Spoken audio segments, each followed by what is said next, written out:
Bueno, buenas tardes a todos y bienvenidos a esta nueva tarde de actividad fotográfica. Hoy tenemos a don José Benito y yo le suelo seguir en una academia que tiene entre Chile y España porque publican muchos vídeos y la verdad es que son muy instructivos y muy formativos. Cuando hoy me pidió Pepe que dirigiera la presentación para don José, lo primero que hice fue ir a su página y ver su currículum. Me quedé abrumado y maravillado, ¿no? El currículum es extenso y además yo creo que yo lo he tratado lo más que he podido porque aquí venimos a escucharlo a él y no a mí, ¿no? A hablar de él, ¿no? Y nace en Alicante en el 66, parece que pone en el currículum, naturalista, fotógrafo y escritor vocacional.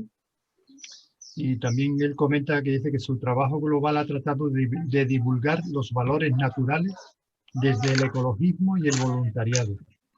En 1987, junto al doctor Rivera, descubre una especie arbórea nueva para Europa. En el cine también realizó trabajos de dirección de fotografía, operador de cámara y guionista de documentales. Es aficionado a la fotografía desde los 12 años y profesional desde los 22. En 1993 comenzó a trabajar en la Unidad de Historia Natural de la BBC. En 2009 funda Fotógrafos Solidarios, organización de ayuda a fotógrafos, que actualmente está integrada en AEFONA.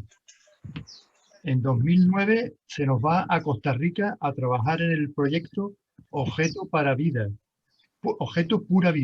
biodiversidad en Costa Rica. También le propone formar parte del ILCP, el International League of Conservation Photographers, por su labor para proponer el potencial de las imágenes como medio para mostrar y proteger la naturaleza. Que yo creo que esto es una de las cosas más importantes, que él, para mí, cabría destacar, ¿no? Su labor para proponer el potencial de las imágenes como medio para mostrar y proteger la naturaleza, ¿no? Entre 2009 y 2011 promueve el proyecto SOS Paisajes del Mar, proyecto con gran presencia en las redes sociales. Obtiene el premio Bitácoras al mejor blog social medioambiental. Es jurado en innumerables ocasiones y lleva más de 20 años en la docencia fotográfica. En 2012 pone en marcha Fotourbe para impartir formación desde Extremadura. En 2011 asume la presidencia de AFONA y yo creo que esto es algo que todos deberían de tomar nota también ahora, lo que voy a comentar ahora, porque ha publicado 15 libros y si alguno quiere comprar alguno, pues tiene el momento de aprovechar, por ejemplo, el Fotógrafo de Naturaleza, guía completa para la era digital, y también cabe resaltar Composición en fotografía, el lenguaje del arte, y la fotografía creativa del paisaje, técnica y composición. Yo creo que estos 3 libros, pues deberíamos de hacer un esfuerzo y adquirir alguno para seguir ampliando los conocimientos que él nos pueda dar hoy en esta charla. Muchas gracias, José, por estar con nosotros y te dejamos para ti todo el micrófono y la pantalla. Muchas gracias. Pues es un placer compartir esta tarde con todos vosotros, con todos ustedes. La verdad es que de lo que yo más resaltaría de mi carrera es la conservación, el trabajo en la conservación, en la divulgación de los valores naturales, por ejemplo, en la protección del lobo ibérico, en la campaña con World Wildlife Fund, donde dono todas las imágenes para este fin. En la colaboración con Greenpeace, que desde el año 2015, pues en sus informes al Ministerio de Medio Ambiente para la protección de la costa está utilizando el proyecto SOS Paisajes de Mar. Son este tipo de cosas las que me han lucido en la vida, las que más alegría me han dado, la conservación de la naturaleza. Y luego, pues desde un año de fotografía, el proyecto que hice divulgativo online, que fue el primero a nivel mundial de divulgación de la fotografía online, un proyecto completo, totalmente gratuito, con participación en vivo, pues desde ese momento pues la docencia tomó mucha presencia en mi vida. Lo que traigo hoy es bueno, una presentación que normalmente hago en 2 partes, pero ¿se ve bien? Imagino que ya ven mi pantalla, ¿verdad? A ver si aparece aquí. Sí, ya se ve tu pantalla. Muy bien. Estupendo. Pues lo que traigo aquí hoy es bueno, una presentación para introducirnos en el mundo de la composición, para empezar a comprender qué es la composición, cómo poder avanzar dentro de la composición.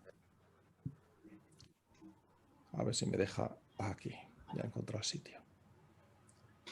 Bueno, normalmente vemos el resultado de las fotografías, pero no conocemos el cómo se han hecho o qué sabe la persona que las hace. Algunas de las que voy a poner hoy pues han tenido algunos premios por ahí. Esta, por ejemplo, es un segundo premio en la categoría de aves de la GDT, de la Federación Alemana de Fotografía. Y muestra pues unas cigüeñas posadas en una colonia de cría y otras que pasan volando a una velocidad de obturación, pues que se ve esos 3 aletazos que ha dado cada ave en el cielo.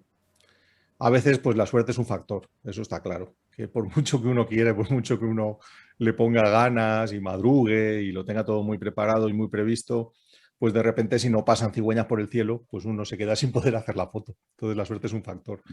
Pero de lo que quiero hablar hoy es dentro del impacto de las imágenes, dentro del impacto visual de las imágenes, lo que sería el impacto estético, la parte del impacto estético.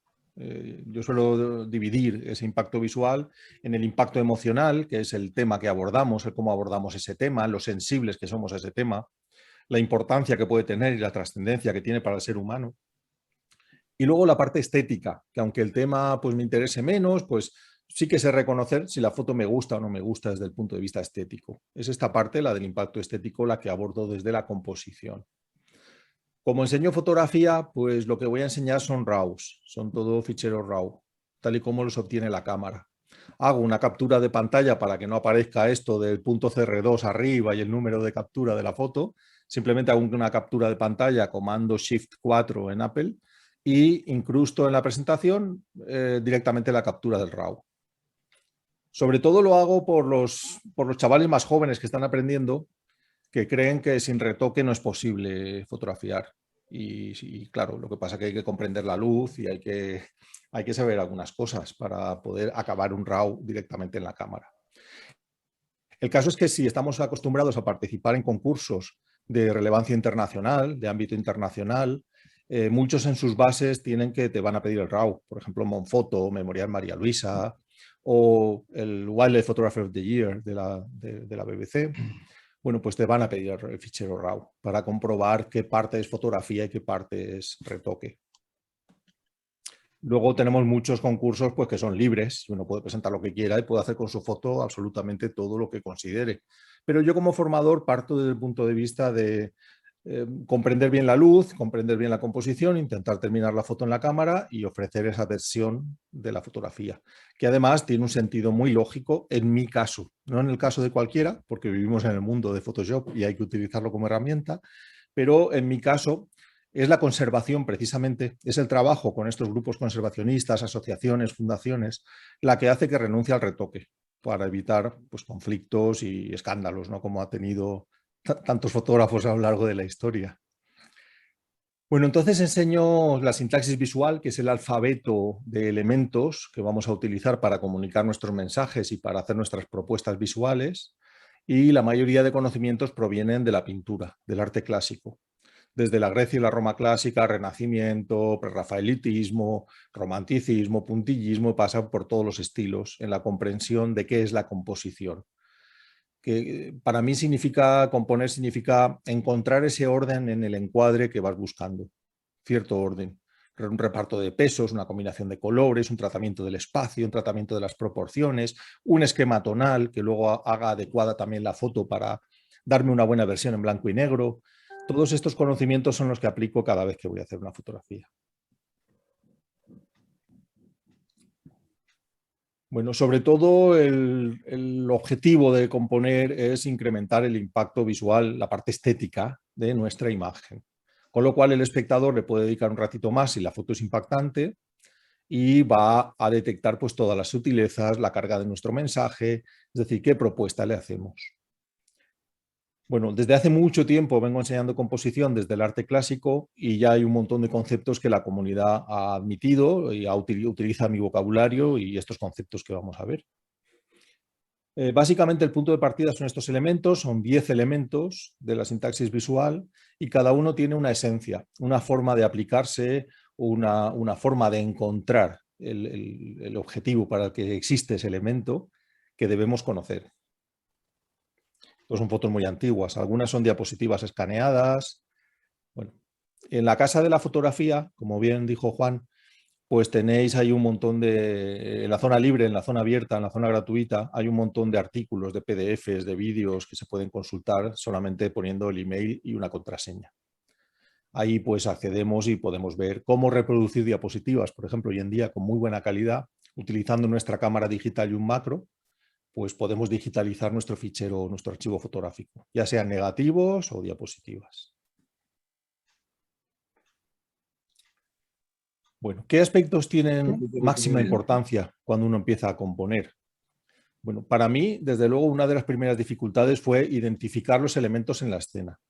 Nuestro anclaje al realismo, nuestra tendencia al realismo, nos impide ver que el tronco de un árbol es un cilindro y entonces tiene los mismos atributos que tiene un cilindro, o que aquella montaña que hay en la distancia es un triángulo y por lo tanto tiene todos los atributos que tiene el contorno del triángulo.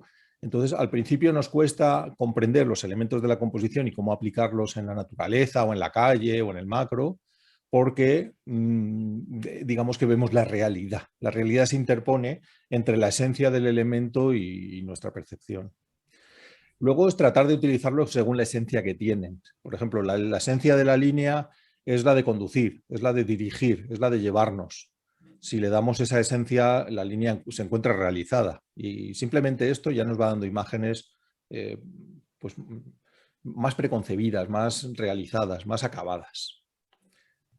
Normalmente lo que solemos pasar por alto es que cualquier paisaje, cualquier escena tiene un punto de vista óptimo para ser observado.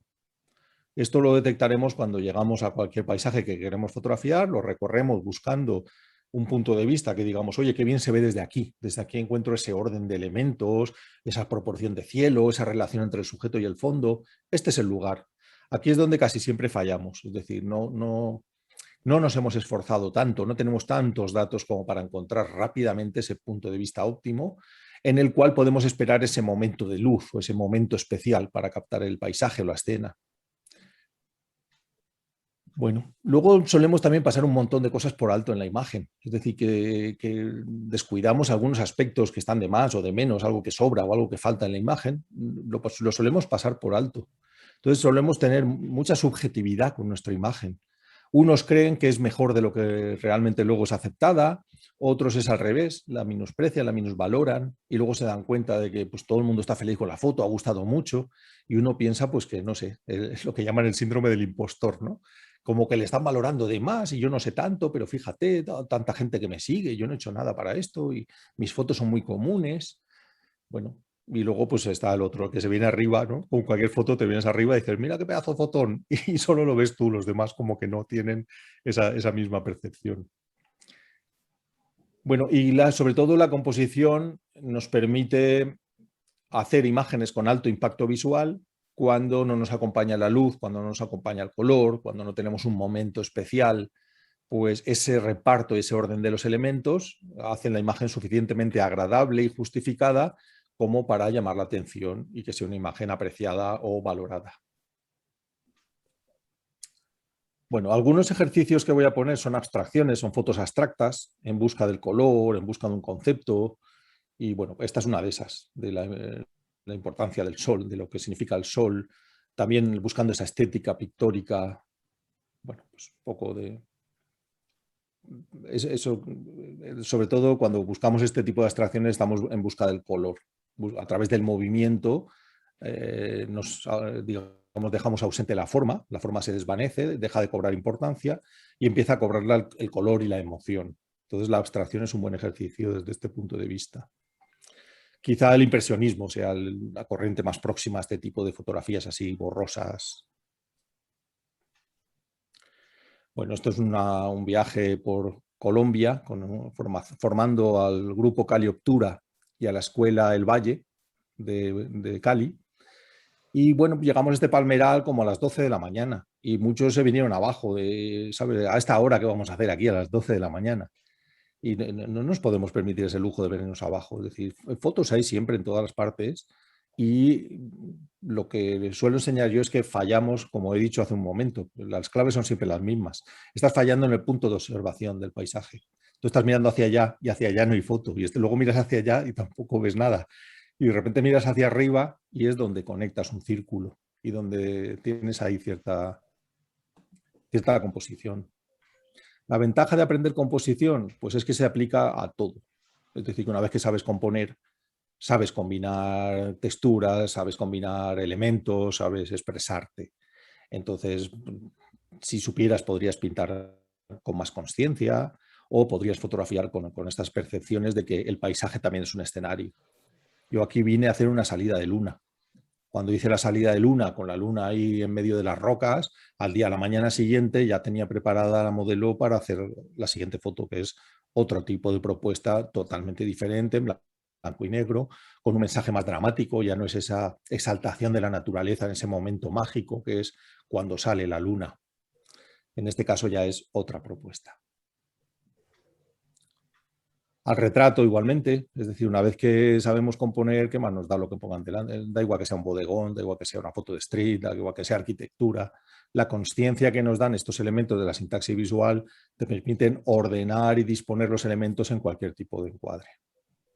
Esto es una imagen muy clásica de sujeto enfocado, sujeto desenfocado, solo pues que tiene pues esa simbología de la persona que está detrás, que se está cubriendo el rostro para que no se le vea, para que no se le... pues un poco el mundo de la mujer en países árabes. Estos son los elementos que se estudian normalmente en composición, los 10 que veis arriba, punto, línea, contorno, dirección, hasta movimiento, y normalmente se estudia aparte el espacio, que es un tema un poco más complejo, que se estudia desde las artes orientales normalmente, con conceptos pues como el basho, el notan o el taijitu y el yin-yang. Bueno, todos estos conceptos que al final nos dan cierta sensación de dominio del espacio. Empezamos por el elemento más simple, que es pequeñito, que es muy manejable, que es muy abundante, que se llama punto. El punto es un elemento muy sencillo. Y cualquier elemento que tengamos en el encuadre a un tamaño pequeño, o bien porque estemos lejos, o bien por el uso de una focal más abierta, más angular, con un ángulo de visión más abierta, podemos convertir cualquier forma en un punto cuando está lo suficientemente pequeño en el encuadre.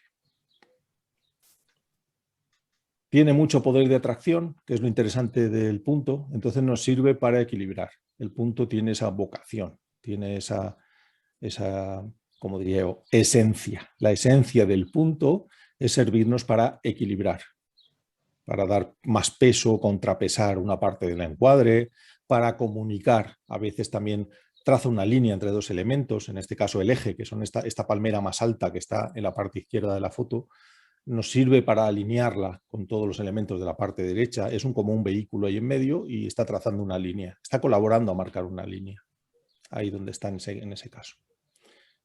Bueno, aquí tenemos la foto con y sin punto, es decir, llegamos aquí, hacemos una foto de paisaje, detectamos esta especie de vacío estructural de que hay mucho peso en la parte superior y sobre todo en la parte superior derecha de la imagen con este triángulo azul, y en la parte inferior izquierda queda un vacío estructural. Entonces la propuesta al grupo, esto es formación de fotógrafos en Chile, en un viaje de Connat Photo Chile, la propuesta fue, me dieron 5 minutos, les dije, vamos a esperar 5 minutos. Por suerte llegó un autobús al otro lado de la laguna donde estaban los flamencos, un grupo muy numeroso, muy ruidoso, y entonces se fueron viniendo a nuestra zona los flamencos. Y ya entró este pequeño flamenco. Conscientes de que ahora ya era más fácil, esperamos un poquito más a que se produjera esta agrupación, porque uno solo es muy pequeñito, es muy sutil. Ahora de repente entró una agrupación. Nos movimos un poquito por cuestión de tiempo, porque esos 5 minutos se agotaron, pero unos pasitos más allá ya podíamos componer con el grupo de flamencos. Estas estructuras son muy eficaces, son estructuras en diagonal, se llaman estructuras de equilibrio asimétrico. Luego las veremos ahora en un momentito. Bueno, sobre dónde ubicar los puntos, yo hice mi propia propuesta hace ya muchos años. con los puntos óptimos de anclaje. Para mí son puntos donde yo anclo, son lugares donde anclar una forma, un punto, que complementan o incluso para muchos gustos de fotógrafos reemplazan a los conocidos puntos de interés. Para mi gusto son bastante más eficaces. ¿Por qué? Porque ofrecen encuadres más cerrados desde el punto de vista de las proporciones, evitan cualquier intención de reencuadre y son pues, unas estructuras de alta eficacia visual. Básicamente lo que hacen es delimitar una distancia hasta el borde del encuadre. Estos serían los puntos óptimos de anclaje del sujeto que yo propuse, superior 1, superior 2, inferior 1, inferior 2, de izquierda a derecha, como leemos nosotros. Y aquí es donde yo ubico los puntos dentro de un encuadre cuando hay una textura, cuando hay cualquier elemento de fondo, un color o un vacío. Y estos serían los puntos de interés que se conocen, que priorizan, sin saber por qué, una proporción sobre el resto. Y ni siquiera es la que más utilizamos, que es el principio de Pareto, 20%, 80%, sino que están priorizando una proporción que se llama sesquialter, hemiolia o tercios. Estos tercios se han priorizado sin saber por qué. Porque si os fijáis, cargan mucho la atención hacia el centro y dejan muchísimo margen en el borde de la foto. Entonces da sensación de que el encuadre todavía no está completo, se puede reencuadrar. Hay espacio suficiente como para reencuadrar. Este es uno de mis puntos óptimos de anclaje, S1, superior 1. Aquí estoy anclando este Fulmar. Y ahora lo voy a desplazar para que veáis el efecto cuando utilizamos un punto óptimo de anclaje, un punto de interés clásico de los que nos han enseñado siempre. Entonces, pues hay que pensar dónde nos gusta ubicar un punto en este tipo de propuestas, porque nos la vamos a encontrar muy a menudo. Cuando en el viaje al Sáhara me encontré el mismo dilema. ¿Dónde ubico un camello en las dunas, cuando es muy pequeñito y funciona como un punto? ¿O dónde ubico un gato en una calle? ¿O dónde ubico la luna en un paisaje? Al final estamos hablando de ubicaciones de puntos. Entonces, cuando el paisaje es homogéneo, como esta textura de líneas, pues tenéis que pensar dónde os gusta más, dónde os gustaría ubicarlo. Y puede ser que encontréis que tenéis otra preferencia distinta y que serán vuestros puntos preferidos para trabajar. Pero en realidad no solo anclan puntos, también son anclaje de formas. Es decir, lo que marcan los puntos óptimos de anclaje son unos lugares límite para no acercarse demasiado al borde del encuadre, para que no acabe siendo un lugar de salida, una zona de salida del encuadre. Entonces, estas proporciones y este tratamiento en la imagen de ubicar puntos y formas de esta manera, lo que hacen es prevenir esa salida y respetar unas proporciones para que haya fluidez hacia dentro del encuadre y se prevenga que sean demasiado centrífugos los encuadres, que nuestra atención tienda a salir muy fácilmente de ellos. Entonces provoca recorridos más largos, recorridos visuales más completos. Esto ya es cuando utilizamos dos opuestos, ya se llama esquema de equilibrio asimétrico. Esto es un esquema de equilibrio asimétrico. Son muy eficaces desde el punto de vista del impacto visual y no permiten el reencuadre, porque se basan en unas proporciones muy concretas. Entonces, si queremos reencuadrar esta propuesta visual, este encuadre, pues vamos a destruir proporciones. Nos va a costar mucho reencuadrarlo porque la sensación es que estamos yendo a peor. Normalmente el interés de reencuadrar puede ser ampliar el tamaño del sujeto o del centro de atención del encuadre.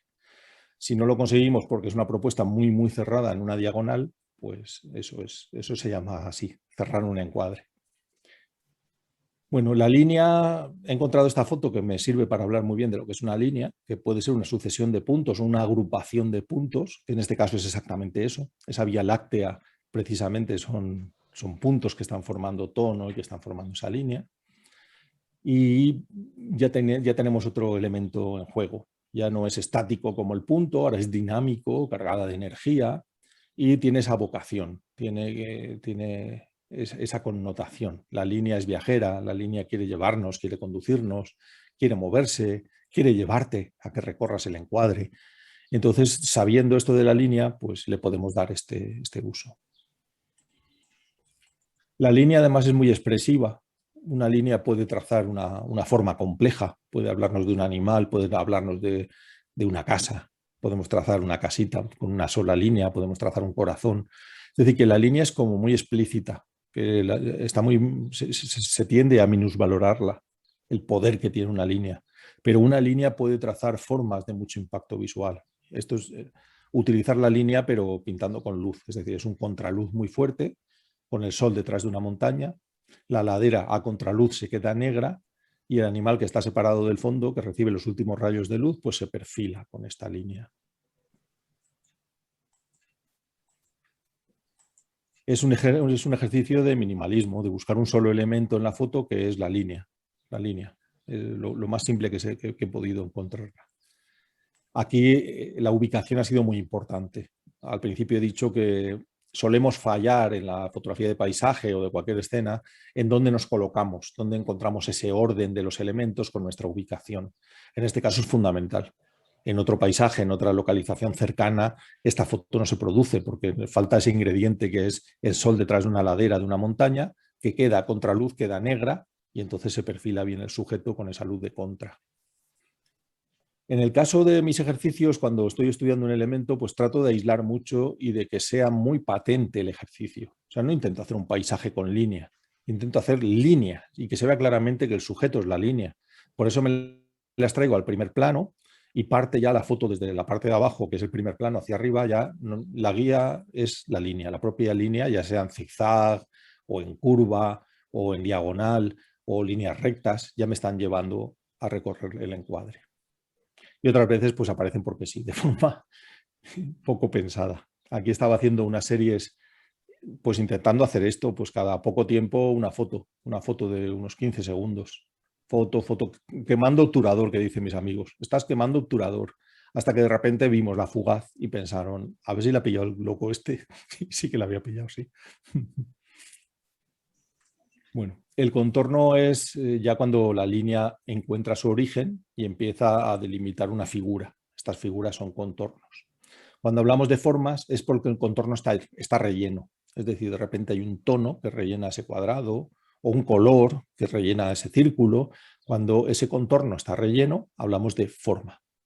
Estos contornos básicos nos dan esas líneas de gran importancia. Por ejemplo, del cuadrado sacamos el concepto de ejes. Eje vertical, eje horizontal, que son muy realistas en la descripción del paisaje. Del círculo sacamos la línea curva. Aparte de la forma, la línea curva proviene de este contorno. Y el triángulo pues tiene esas líneas diagonales, esas dos diagonales que también utilizamos mucho en fotografía como líneas. Y aparte lo que son los propios contornos con sus connotaciones. El caso es que yo cuando fotografío estoy buscando los elementos, intentando componer con ellos, intentando establecer diálogos visuales y aplicando estos conocimientos. Por supuesto que la fotografía no es solo esto. Ahora quien piense que la fotografía es como estética solo y no, hay mucho más. Hay mucha emoción detrás, pero todo esto yo lo comparo mucho con conducir. Es decir, que es muy difícil disfrutar de la conducción cuando empiezas a conducir. Estás pensando en las marchas, en el freno, en que si va a salir un vehículo, a qué velocidad vas, mirando todo el entorno como nervioso. Si te dicen que pongas un casete o un DVD o un CD, dices que no, que estás conduciendo y no puedes. Pero cuando pasan 5 años, pues vas conduciendo de otra manera, ya puedes hacer más cosas. Esto es igual, cuando la parte técnica deja de ocupar parte de tu cerebro porque fluye sola. Cuando la composición está entrenada y enseguida detectas que no estás funcionando y te mueves y lo encuentras, la emoción tiene su oportunidad. Puedes sentir mucho más un paisaje, puedes sentir mucho más una escena y puedes poner mucho más de ti en la imagen cuando esto ya fluye de una forma más rápida. El caso es que muchas veces no vemos estas formas. Es decir, estamos fotografiando un faro, somos conscientes del elemento realista que es el faro, pero no estamos percibiendo que es un cíclope, que es un vigía, que avisa, que forma triángulos. Sus haces de luz son triángulos.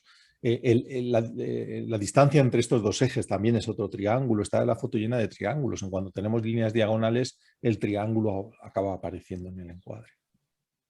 Esta está hecha en el curso, normalmente cuando hacen los Photopills Camp, yo soy formador en composición en estos encuentros de fotógrafos internacionales. Bueno, pues voy buscando todas estas formas dentro de los encuadres. Cuando voy a hacer arquitectura, pues me hago muy consciente de lo que existe ahí dentro. Cuando hago naturaleza, igual estoy percibiendo pues esferas, óvalos y tratando de equilibrarlos, balancearlos, buscar... Pues, al final una foto se compone de muchas cosas. Por ejemplo, la distancia de esta forma de este círculo, de esta elipse blanca hasta los bordes. Esto es importante percibirlo. El que está inclinada y no está nivelada, y entonces es el horizonte el que me da la nivelación.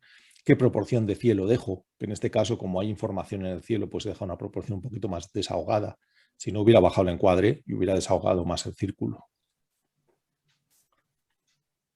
Esta es una diapositiva de los años 80, reproducida con el cacharro ese que os decía, que da muy buena calidad.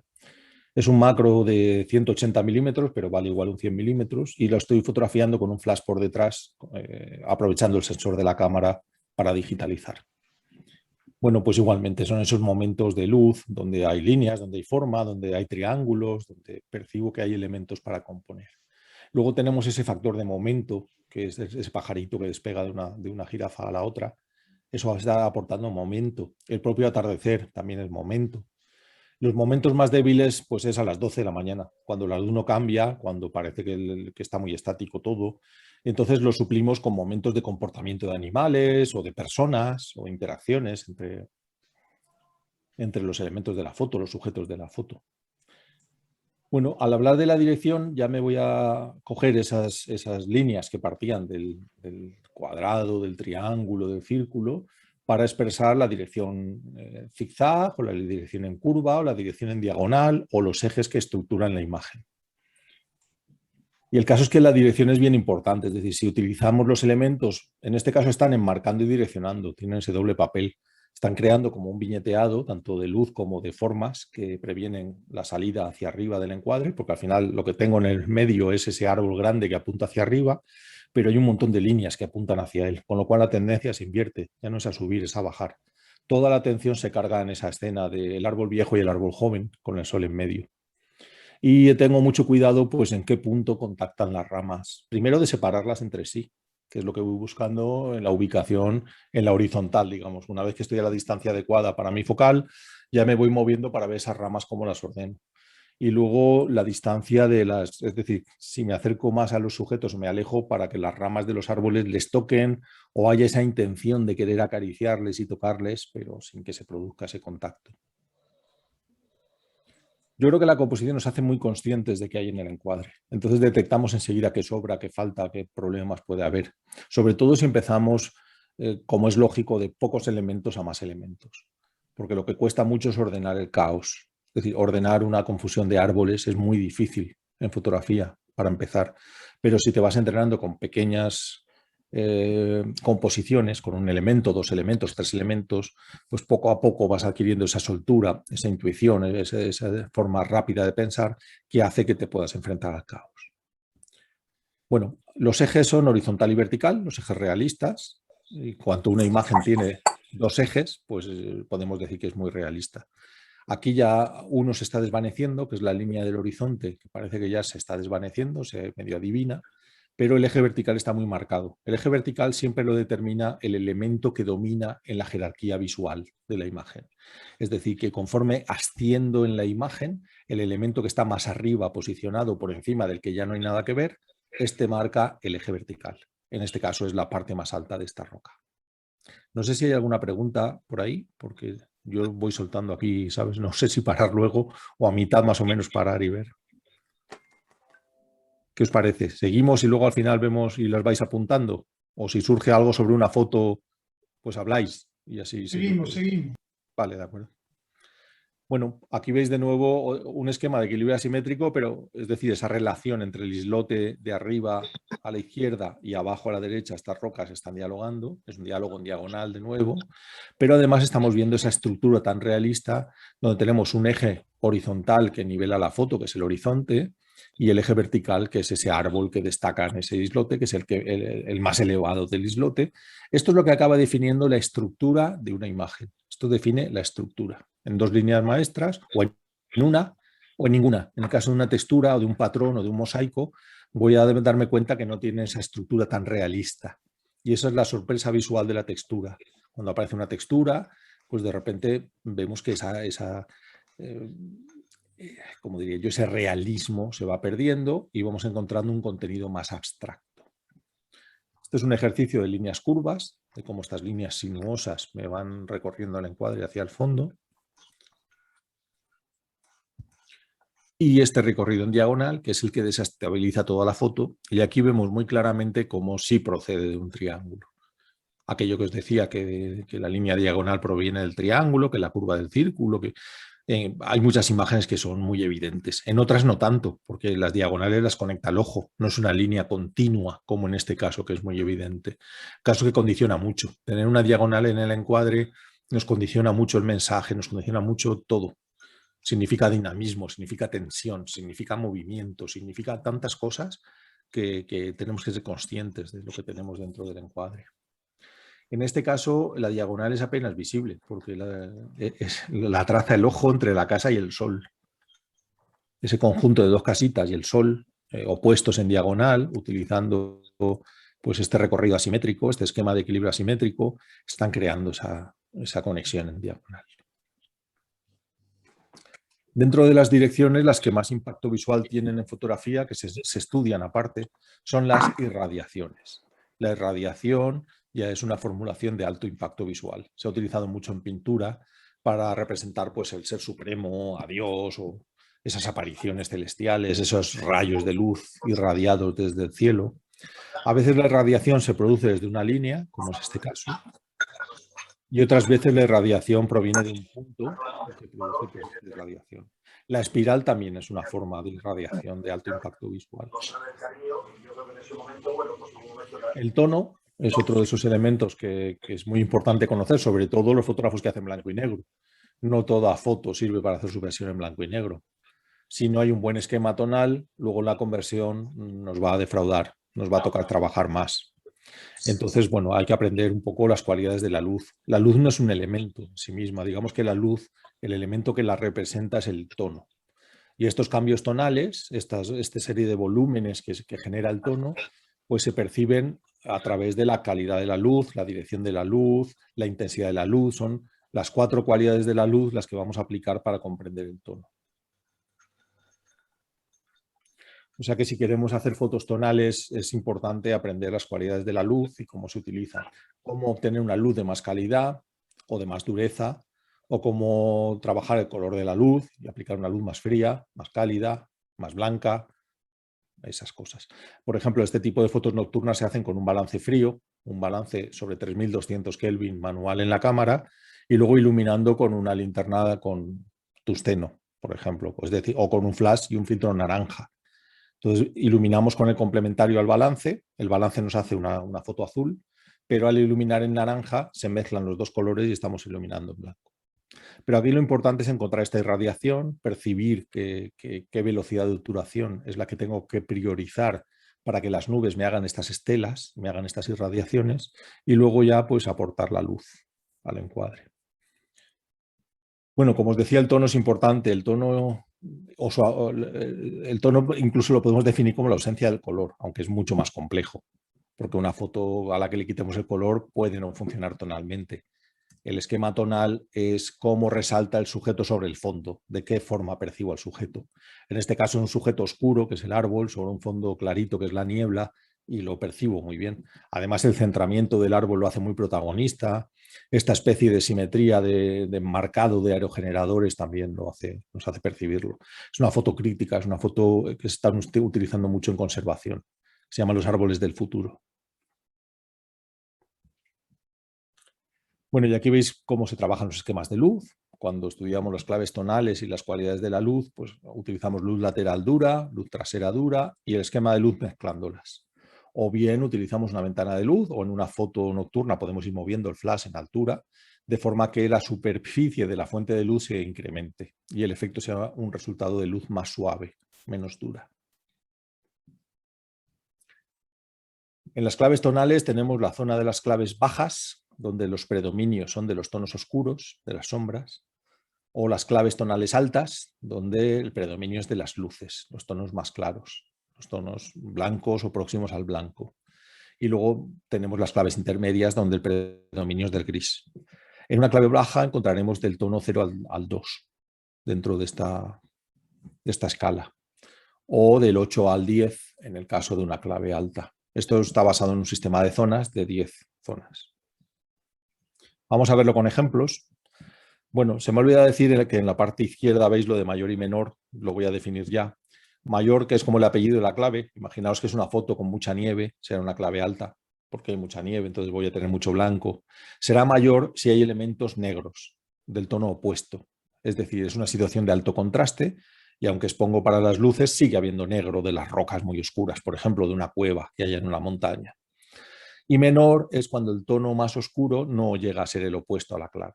Entonces, en una foto de nieve, si el tono más oscuro no es negro, es un gris de zona 5, de zona 6, es una clave menor, una clave alta menor. ¿Qué es una clave baja menor? Predomina el negro, pero no llega a ver blanco. El tono opuesto al de la clave no está presente. Lo vemos con este ejemplo, por ejemplo. Esto es una clave alta menor. Alta porque predomina el blanco, predominan las luces.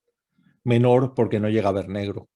El tono más oscuro de esta foto es un gris medio. Es un gris de zona 6. Entonces, pues está muy lejos del negro. Por eso es una clave alta menor.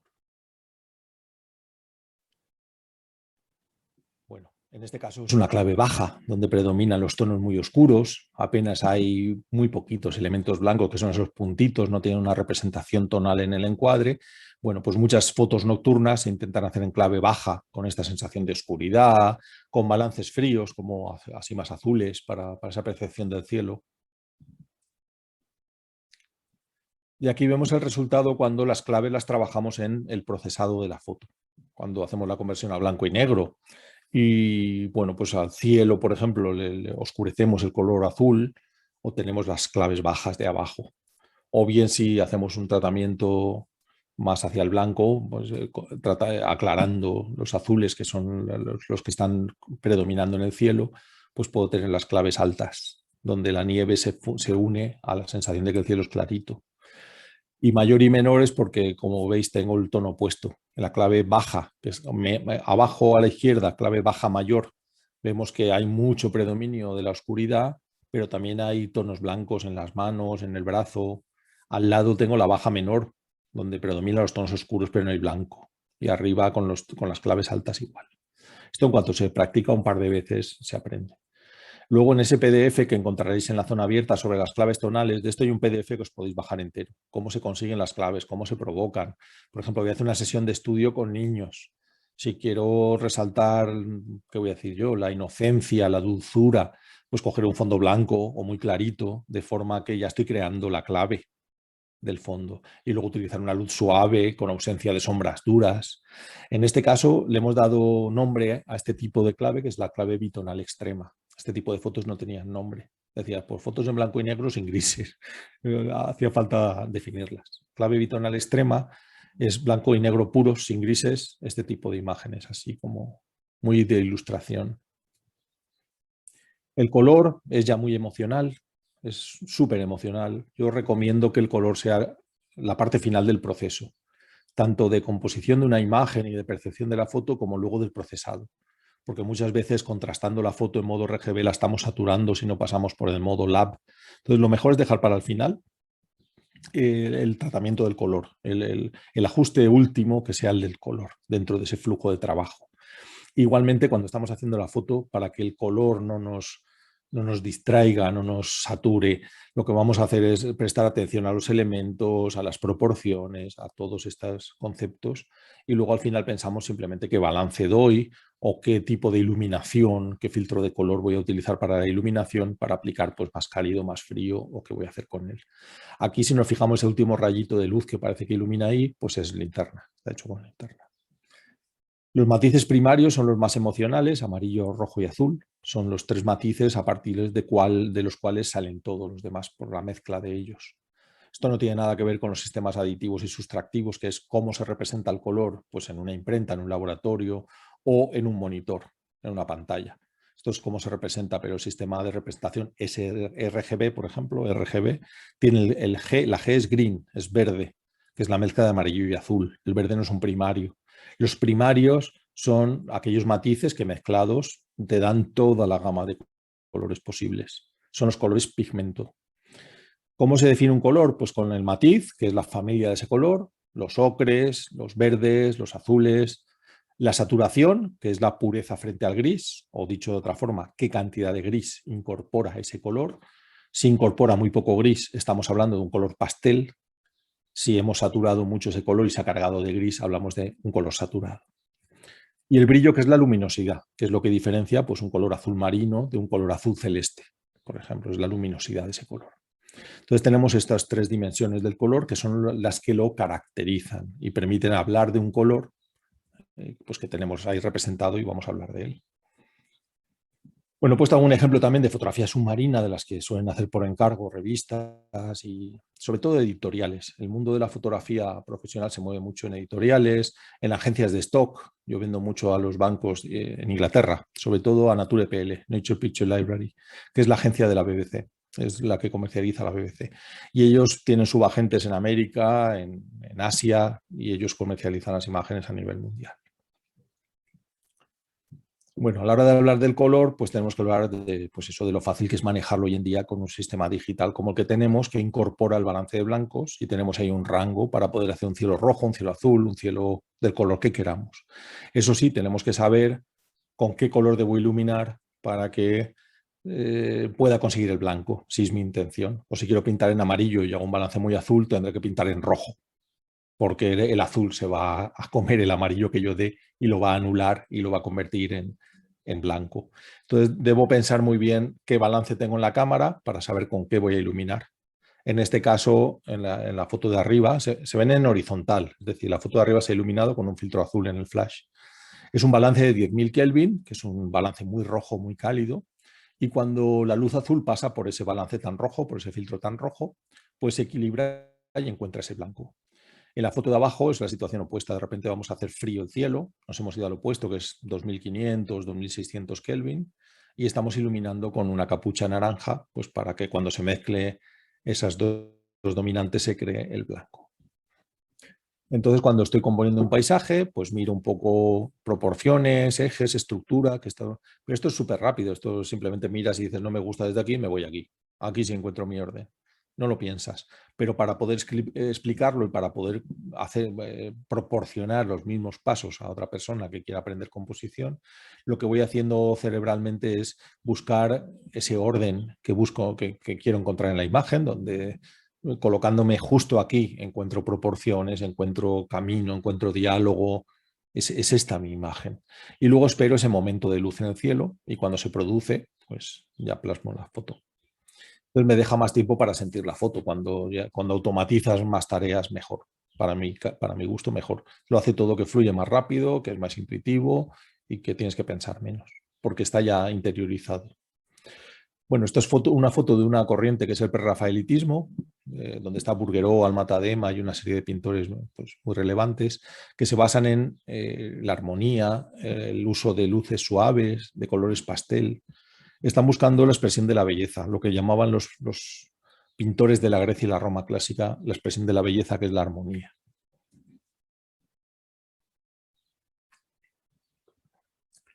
Bueno, nos metemos ahí un poquito en las abstracciones con color. Normalmente cuando estamos haciendo este tipo de abstracciones, que son distorsiones de la realidad, o bien con una velocidad de obturación baja, como es este caso, moviendo la cámara a una velocidad de obturación baja, encuentro esta abstracción, estoy distorsionando este bosque y este campo de esparragueras. Esto está hecho a la altura de estas cuevas que hay, Guadix, en Guadix. Pasada la cuesta esta de bajada de Guadix, al poquito, hay unas choperas y plantan ahí esparragueras y hay unas casitas muy bonitas. Al verlo desde la autovía, pues nos salimos, diafragmo mucho, bajo mucho ISO, busco una velocidad de obturación como de 1/3 de segundo y en ese tiempo voy haciendo vibraciones con la cámara distintas, en diagonales, en círculos, y en esas pruebas sale una de este tipo.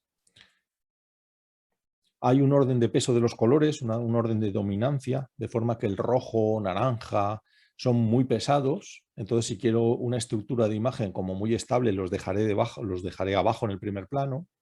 Y luego azul, verde y el amarillo ya son los más luminosos. El amarillo con diferencia es el más ligero.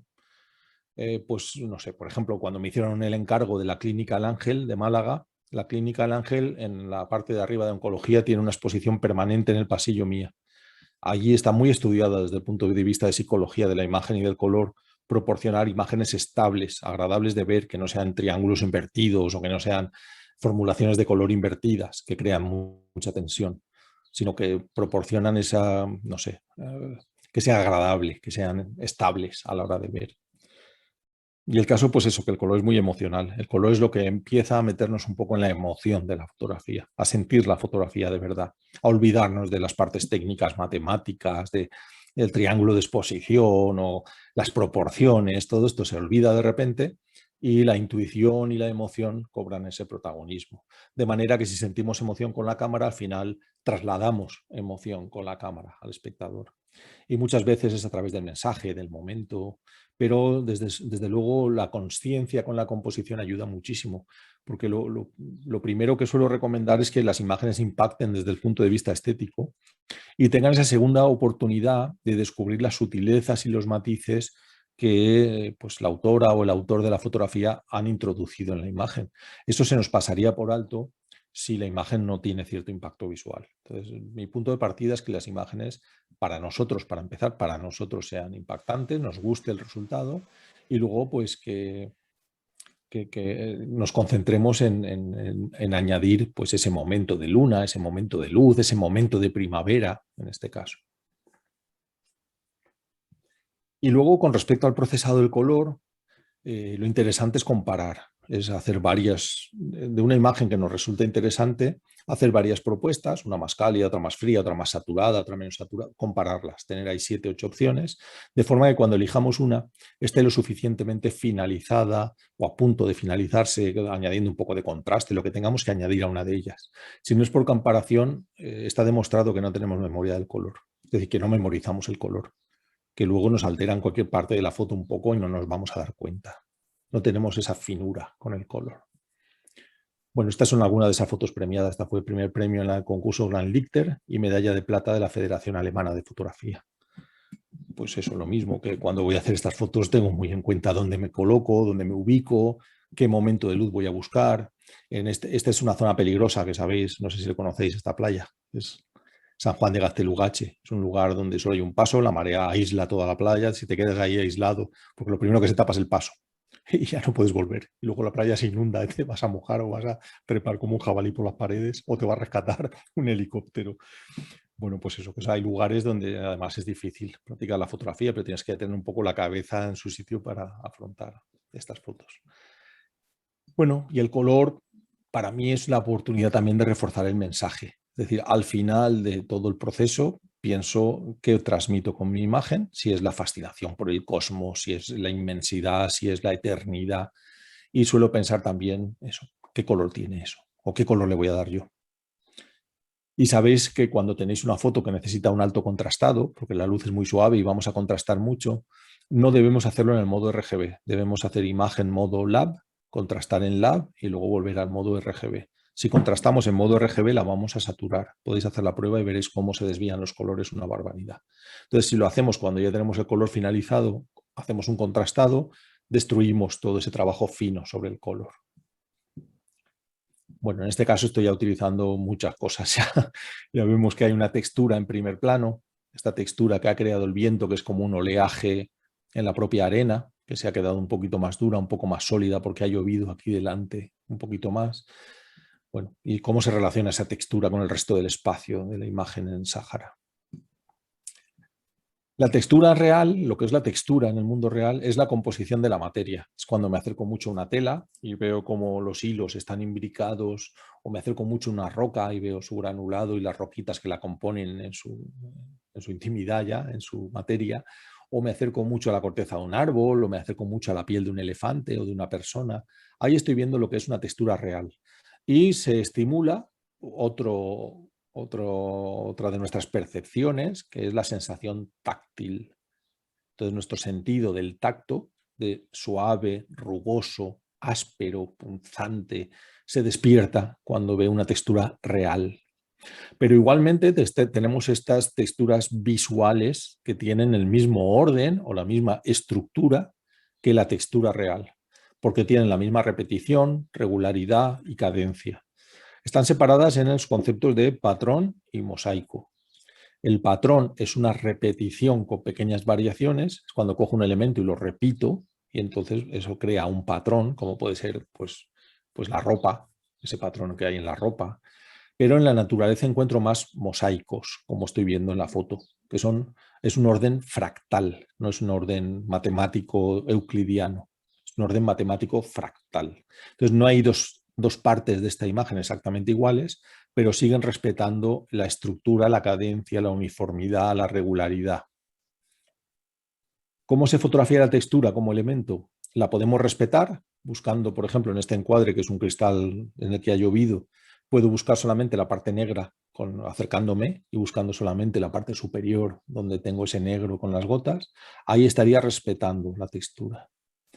Este es el segundo caso, que es rota, interrumpida. He introducido un factor de ruptura, que es esta línea difusa que cambia de tono, cambia de color y está rompiendo la textura, o bien como elemento en el primer plano en relación a un fondo. Estas son las tres maneras en las que yo recomiendo fotografiar la textura. Este es un ejemplo de textura rota.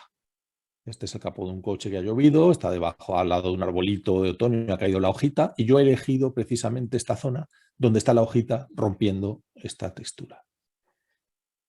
O en este caso con una linterna hemos iluminado esto que no se ve porque es un contraluz, esto está negro, y con la linterna a ras de suelo iluminamos estas rocas. Esta textura se está relacionando en la imagen, ocupando ese primer plano, haciendo de sujeto en relación a ese fondo, a esos islotes que hay en la distancia y a ese pequeño faro que vemos ahí, la lucecita tan lejana. En ese caso la textura estaba ocupando el primer plano. La escala es otro de estos elementos que utilizo muchísimo, que es definir o más que definir, incluso manipular la sensación que te transmite un encuadre. Puedes transmitir que este encuadre o que esta iglesia o que este rincón de la iglesia es enorme cuando esta persona se va más lejos y aparece más chiquitita, ya en el fondo, en la última lucecita del fondo y aparece mucho más pequeñita, da sensación de mucho más grande. O puedo esperarme a que se acerque mucho, a que esté a 1 metro de la cámara y aparezca medio cuerpo o solo su cabeza y llene más el encuadre y nos dé sensación de más agobio. Entonces digamos que se manipula mucho la escala con las proporciones para transmitir grandiosidad o para reducir la sensación que tengo de que un paisaje es grande y lo convierto en pequeño o en más agobiante, o una habitación puedo desahogarla colocando a la persona al final de la habitación o trayéndomela adelante y haciéndola parecer mucho más pequeña. Pues este es el concepto de escala, que se manipula con las focales y con el posicionamiento del fotógrafo. Se basa también en que podemos, digamos, inferir, podemos deducir el tamaño del sujeto y cómo se ha tratado en la imagen. Una cigüeña entendemos que es un ave grande que mide más de 1 metro. Entonces, si la dejo pequeñita en el encuadre, deja de ser el sujeto de la foto para hablarnos de más cosas. Estamos manipulando la escala, estamos reduciendo la importancia del sujeto. ¿Veis esta playa que parece grande? ¿Por qué? Pues porque las figuras están chiquititas, o porque estoy muy lejos, o porque estoy con un angular. Hay muchas formas de manipular la escala. Bueno, y además tenemos que hablar ya de proporciones, que está muy en relación con la escala. Y en este caso, fijaos que el cielo apenas tiene detalle, y entonces estoy utilizando una proporción que me deja un cachito de cielo muy pequeñito, porque no hay información, no hay una nube bonita que me esté pidiendo un desahogo del cielo al 50% o al 40%. Entonces estoy trabajando más o menos al 18-17% en una proporción. Este es el principio de Pareto, 20%, 80%, un ratio de 0,2, 0,20. Y esto definiría este eje horizontal, que es el único que hay en la imagen ahora mismo. No hay nada que supere la línea de horizonte, con lo cual no hay un eje claramente definido. Así se utilizan las proporciones de una manera primaria. No solo así, también la distancia de los elementos al borde de la foto, la distancia de los surferos del primer plano con el perrito hasta el borde de la foto, eso es una aplicación de proporciones, o aquellas otras figuritas en la parte derecha hacia la parte superior, igual se ha respetado para que no estén tan cerca del encuadre. Esto es utilizar las proporciones y la escala. En este caso, que tenemos este cielo que aporta mucho a la foto, que es un cielo tormentoso, estoy utilizando una proporción que desahoga mucho el cielo. Estoy utilizando una proporción muy próxima o ya casi la proporción Zen-Tatami, que es 50%, 50%, o la del paisaje ideal, que es la justamente anterior. Estoy dejando mucho protagonismo al cielo porque me está aportando mucho en la imagen. La dimensión es otro de esos conceptos importantes, elementos importantes, que me habla de la profundidad, de cómo una imagen puede tener esa distancia del primer plano al fondo y crear un camino en el que percibo la dimensión que pierdo. Paso del ancho y el alto de la foto o de la pantalla o del papel a la sensación de profundo también que existe en la realidad, de que alguien se puede alejar de mí caminando. Esto en una foto no existe en 2 dimensiones. Entonces utilizo pues estos soportes, ¿no? Que es la perspectiva lineal con los puntos de fuga, la perspectiva atmosférica, el orden de peso de los colores. Utilizo una serie de recursos que me permiten representar la dimensión. Aquí los tenéis ordenados: perspectiva lineal, perspectiva atmosférica, el orden o peso de los colores, el tono y la luz lateral, el desenfoque del fondo, la escala y las proporciones. Todo esto me ayuda a percibir y a transmitir dimensión, sensación de profundidad. Pues mira, el ejemplo que dábamos para la habitación lo estamos utilizando con una cueva. Hemos colocado a la persona tonalmente para que se le vea allí donde hay luz, porque en el primer plano no se le veía.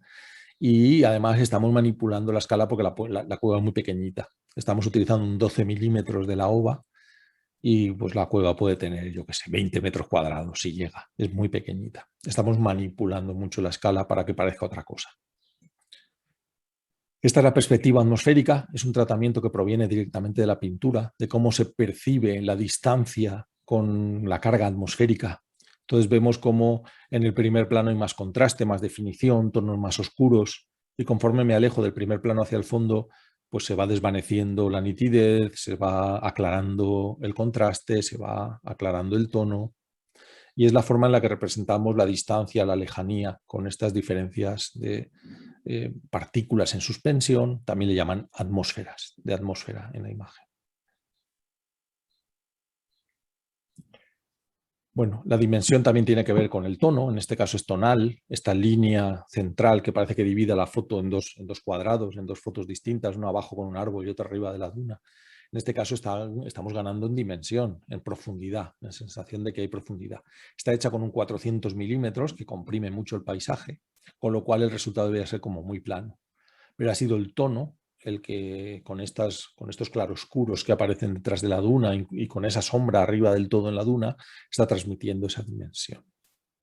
Entonces, un angular nos transmite muy fácilmente la dimensión. Busco esta piedra que me queda 1 metro, busco un faro que me queda 500 metros, me acerco mucho a la piedra y estoy plasmando mucha distancia en una sola foto. Entonces la sensación de dimensión, además hay una persona en la foto que aporta escala en la distancia. Es fácil percibir aquí dimensión. Sin embargo, en este paisaje, que es una diapositiva hecha con un 200 milímetros, aquí la dimensión está muy plana con un teleobjetivo. Es el orden de peso de los colores, el que haya ocres abajo que son más pesados y rojizos, y luego verdes y amarillos que son más livianos, las que me da esa sensación de que el primer plano es más pesado y por tanto hay como más sensación de profundidad. Y terminamos con el movimiento. El movimiento siempre está presente, es nuestra percepción de una imagen, ya la dota de movimiento. Siempre va a haber movimiento en una imagen, que es como tú la lees, como tú la percibes. En este caso, pues de nuevo es una irradiación que se llama espiral. Esta línea en espiral es la que está creando ese movimiento ascendente hacia la luz de esta persona. Este es un formador, mi amigo pirata Larios, Carlos Larios, tiene un blog y está muy activo en las redes. Y en este momento precisamente pues estaba en una crisis de estas y le quise hacer esta foto para reflejar esa crisis en la cual pues ascenderá, es un poco la esperanza, ¿no? En este caso el movimiento se ha creado de una manera artificial con este flu por vaselina, aplicando vaselina en un filtro ultravioleta para no manchar la lente principal con la que estamos trabajando, con el del objetivo, sino un filtro de bajo precio. Y estamos creando líneas diagonales o curvas o estamos aplicando puntos. Bueno, es una forma de trabajar. Entonces el movimiento, para comprenderlo un poco desde el punto de vista compositivo, lo podemos estudiar así. Movimiento detenido, cuando la velocidad de obturación con respecto a la velocidad del sujeto permite que lo detengamos. Nuestra velocidad de obturación en la cámara detiene un movimiento que el ojo no es capaz de ver. Movimiento inducido, en una escena estática con una velocidad de obturación muy baja, podemos hacer una trepidación y crear un movimiento, o incluso acompañar un sujeto que se mueve con el efecto que se llama de barrido. Y lo mismo, es una velocidad de obturación baja, pero en este caso estamos acompañando con la dirección del objetivo, con el seguimiento del objetivo, al sujeto que se mueve. y el movimiento propio de un sujeto. Es decir, pongo mi cámara en un trípode, pongo una velocidad de obturación baja y de repente pasa un animal corriendo, un caballo. Pues aparece trepidado, aparece movido, aparece con esa sensación de que es una estela. Vamos a ver unos ejemplos. Esto es un movimiento inducido. Esta está hecha en un congreso que hicimos, en un curso, perdón, de composición que se hizo en Antequera para la Federación Andaluza de Fotografía. Hemos bajado la velocidad de obturación mediante un filtro ND a medio segundo y en ese medio segundo, haciendo como un giro así con la cámara, hemos creado pues este efecto de que la palmera es muy dinámica, tiene ganas de bailar o de ascender. Este es el movimiento detenido, una velocidad de obturación muy rápida, muy veloz, que permite congelar, detener este movimiento, que es el aterrizaje de un buitre en una rama, que es algo que el ojo no acaba de ver. Tú ves cómo cae ahí el buitre, pero no ves, no podrías contar las plumas que tiene el ala. En la foto sí puedes. Entonces estamos deteniendo el movimiento.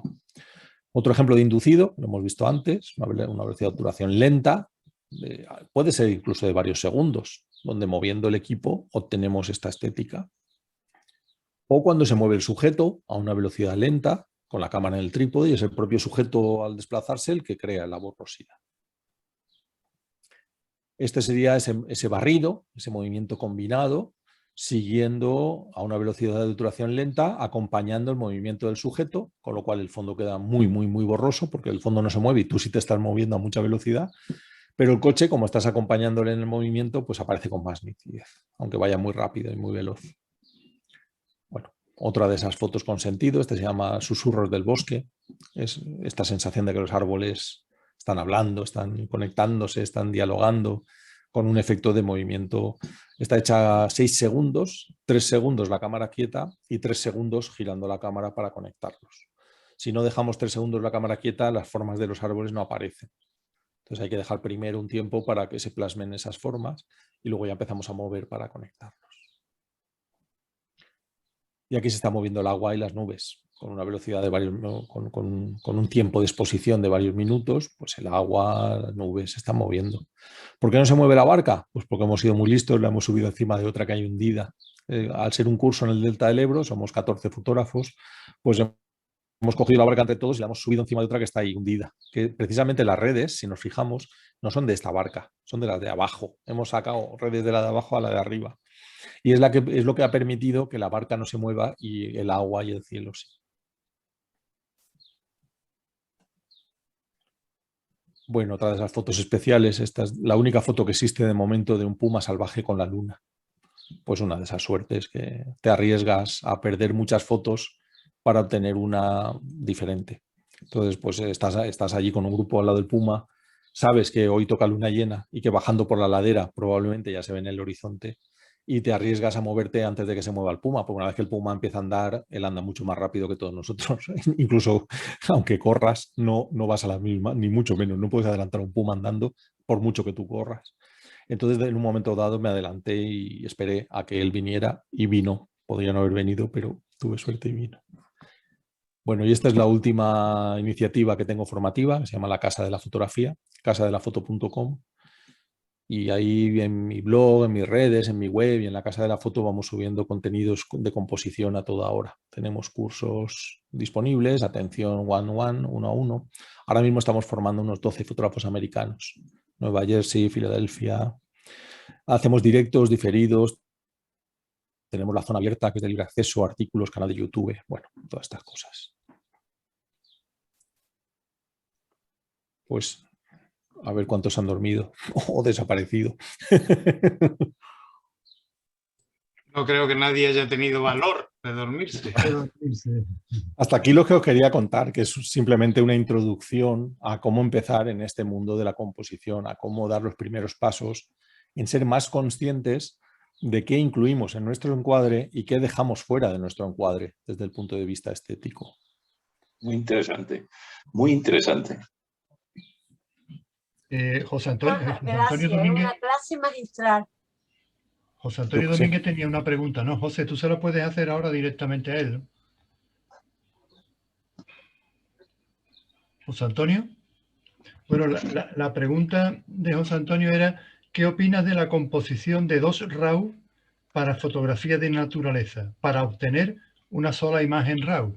Sí, yo no lo hago, pero hay muchas personas que lo hacen, es muy respetable. Es decir, es un recurso más que podemos utilizar.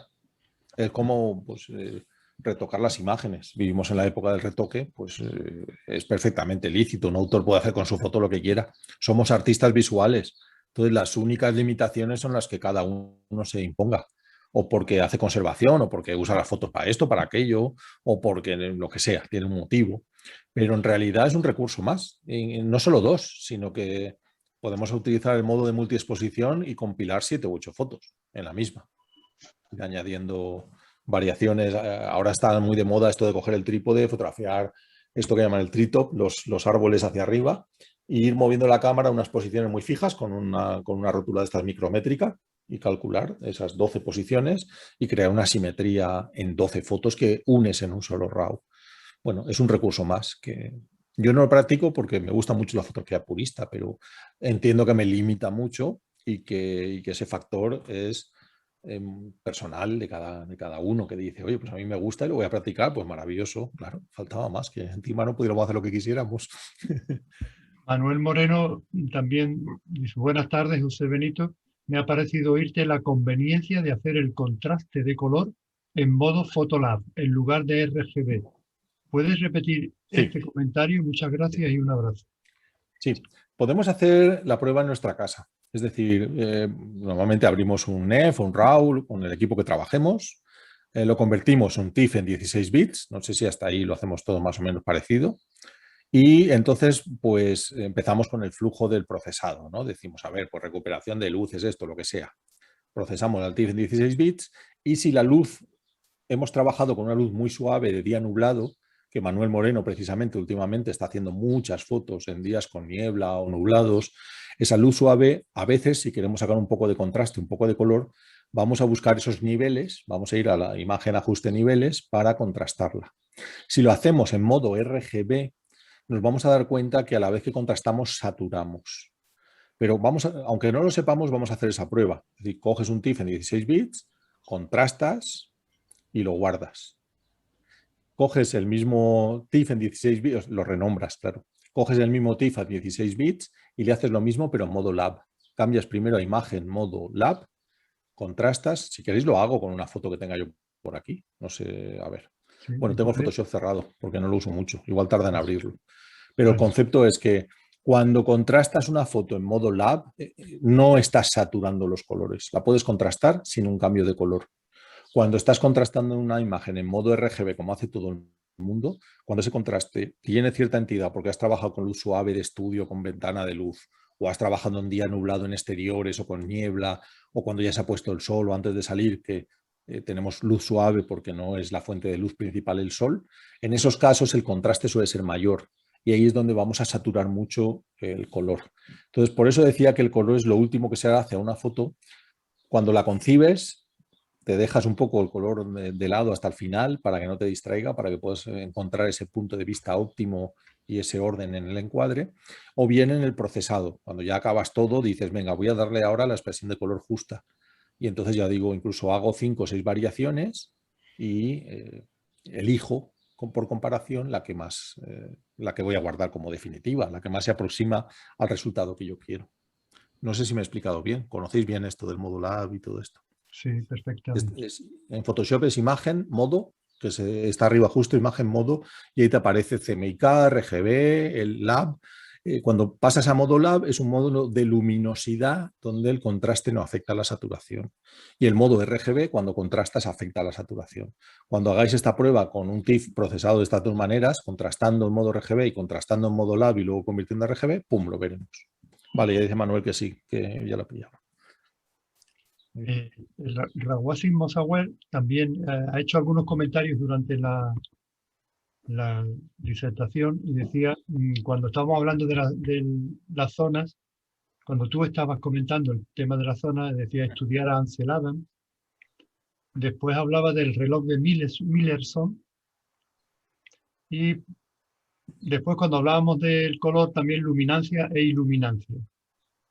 Y hacía una pregunta, ¿algo sobre las leyes de Gestalt? Hay mucho sobre la ley de cerramiento, del agrupamiento, son leyes de percepción. Nos ayudan en composición, claro. Es decir, que este curso, bueno, esta presentación que hemos visto aquí de 1 hora, forma parte de un curso que tiene 22 horas aproximadamente. Son 3 grandes bloques de 8 horas. Son 8 por 3, son 24 horas de contenidos. Aquí estamos introduciéndonos solamente los elementos, pero claro que hay mucho, mucho, mucho más que ver, por supuesto. Proporciones no hemos hablado más que de Pareto, no hemos visto ni la proporción áurea, ni el principio de Sturgeon, ni la raíz cuadrada, ni otras proporciones. Nos hemos cogido pues alguna que nos ha salido ya al paso, pero la composición es como un iceberg. La técnica está arriba, que es un 20%, y abajo hay un 80% oculto, que es muchos contenidos de composición. Después también comentaba edificio Trujillo con Pi, me imagino que es la escalera de Caracol cuando sacas al El edificio Trujillo, sí. edificio Trujillo. Y pedazo de formador como tú, muchas gracias. Pues se agradece. Yo la verdad es que simplemente lo que trato de hacer, si os habéis dado cuenta, no es decir que funciona y que no funciona, porque esto depende del gusto de cada persona.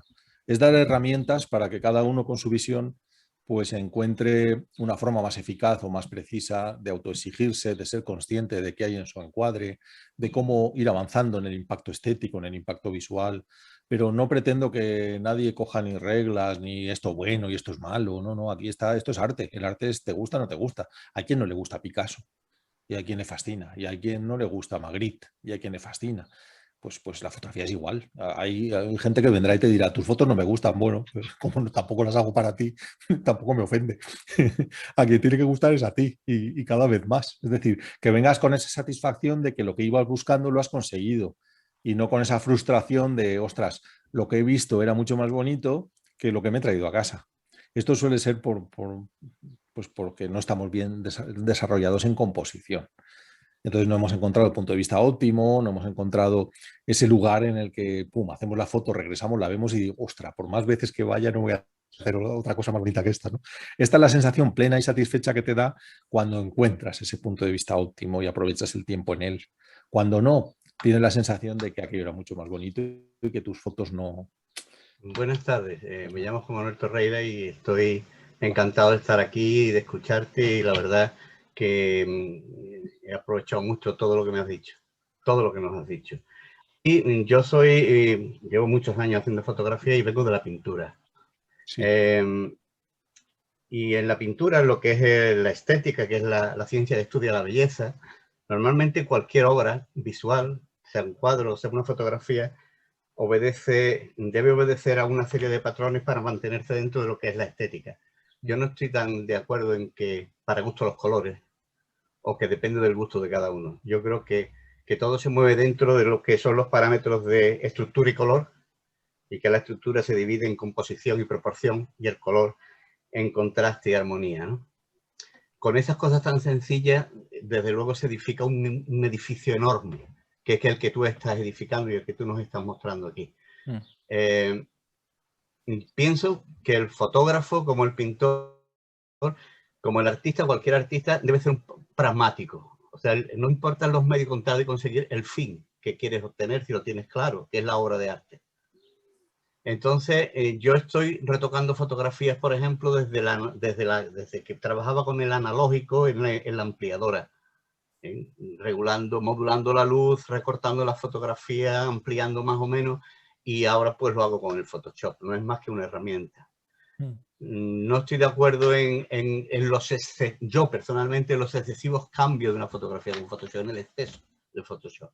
Pero sí creo que es una herramienta magnífica para terminar de depurar, para terminar de pincelar la obra de arte a la que quieres llegar, ¿no? Pienso que la fotografía no solamente es el objeto que tú fotografías, sino que es la sintaxis con la que lo explicas. Y esa sintaxis principalmente, desde luego, y estoy contigo totalmente y me encanta todo lo que estás haciendo, es la composición, desde luego. Muchísimas gracias. Sí, pero esto se interpreta, es decir, de repente entras en el surrealismo y te puede fascinar una obra que no sigue ninguno de estos parámetros que hemos explicado. O cuando te vas a estas dualidades como la que dices de armonía y contraste, que se puede aplicar al color, se puede aplicar al tono, se puede aplicar al mensaje, se puede aplicar el concepto de esa dualidad de fuerza de expresión, de armonía-contraste, pues la armonía basada en el círculo, en la luz suave, en la desaturación, en composición al contraste, que es la provocación, la profusión, la asimetría. Yo creo que eso es una cuestión de gustos, es decir, de repente hay personas que les gusta más lo sutil y encuentran en el color saturado, en el color desaturado, en el color pastel, una grandísima belleza. Y hay personas que son de impacto visual directo y entonces el alto contraste tonal, el alto contraste de color, la saturación, de repente les llena y dicen, ¡ah, pedazo de foto! ¿Sabes? Y les llena más. Pero yo no creo que haya lo bueno y lo malo, en fotografía ni en el arte, ni en muchas cosas en la vida. Yo no creo que exista lo bueno y lo malo. Creo que, fíjate, muchos jueces en los comentarios que hacen cuando tienen el micro abierto pecan de esto y yo creo que muchas críticas les vienen de aquí, de esta posición de esta foto es buena, no es buena. Yo qué sé, yo me expreso desde la comprensión. Es decir, mi primer intento como juez es comprender una obra. Entonces, muchas veces percibo que estoy ante un fotógrafo que está empezando. Claro, no le puedo pedir el mismo nivel de conocimiento, de impacto visual o de trabajo que alguien que lleva 15 años y que ya es un maestro en determinadas cosas. Entonces, esa conciencia es la que me lleva a hablar un poco, pues eso, de que la foto me gusta menos por esto y hay que argumentarlo, claro. Pero creo que al menos, gracias a ti, Juan, que creo que al menos eso, la composición es un punto de partida para desarrollar nuestro estilo, para definir qué nos gusta y qué no nos gusta, que a veces, a mí me parece muy triste cuando alguien ya que es juez o que es fotógrafo avanzado, le mandan un email con 14 fotos y le dicen, ¿cuál te gusta a ti? Claro, este es el problema, que te tendría que gustar a ti, no a mí. Que esa duda ya expresa esa inseguridad, esa falta de criterio que todavía está por desarrollar y muchas veces lo que te ayuda a la composición es a dar pues esa seguridad, ese aplomo de decir, ya sé por qué me gusta y es por esto y por esto y por esto. Y bueno, es un poco esa terapia, ¿no? ante la indecisión.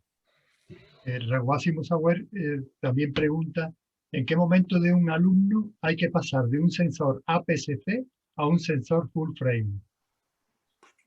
No sé, no le veo. No es algo tan importante. Es decir, dale a Tino Soriano una PSC y a ver qué trae. Pues maravillas. Y con un full frame igual. No sé, son herramientas. Tino Soriano, en una de las charlas que le hemos oído últimamente, dice que llegó al Rocío para hacer un reportaje y iba con una Olympus pequeñita y claro, todo el mundo lo miraba extrañado diciendo, ¿y con esta cámara qué es lo que va a hacer? ¿no? Claro. Pero no es con qué lo hace, sino quién lo hace. Claro. ¿Quién claro, y cómo lo hace? Eso es. Hay una frase muy cruel que dice, cualquiera puede hacer una foto, pero siempre será una foto cualquiera. A mí me parece muy cruel.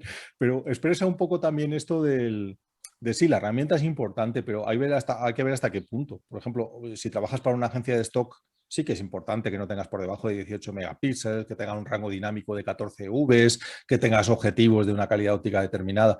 Pero si no es este el caso, que es para obra de autor, pues todos estos parámetros no son tan importantes. Es más importante que tengas una visión, que tengas un mensaje, que tengas algo que comunicar, que tu foto tenga una emoción, pues antes que parámetros como tamaños de sensor o rendimiento óptico de las lentes. A veces nos olvidamos de que la fotografía tiene una parte técnica muy importante, pero con esa parte técnica puedes simplemente reproducir una realidad o emocionar a una audiencia. Y entonces, aunque la herramienta no sea la más precisa del mundo, si la persona emociona a una audiencia, pues cobra menos importancia esa parte técnica, pienso yo. También Amelia dice, hablamos de que el proceso de lab hay que hacerlo en Photoshop, ¿verdad? Y no sé si hay otros programas donde puedas hacerlo. Yo es que no retoco mis fotos, es decir, respeto mucho lo que he captado. Me he esforzado en aprender qué hacer con mi equipo para captar determinadas situaciones. Claro, yo en Photoshop sé que se puede, que es imagen modo y ahí cambias a lab. Imagino que otros programas también te lo permitirán. No sé cuáles. Manuel Moreno dice, sí, correcto, muchas gracias, entendido. Muy bien. Y Lourdes dice, exactamente, una vez que se sabe la regla, lo mejor es emplearla al gusto de cada uno, no de cara a los demás.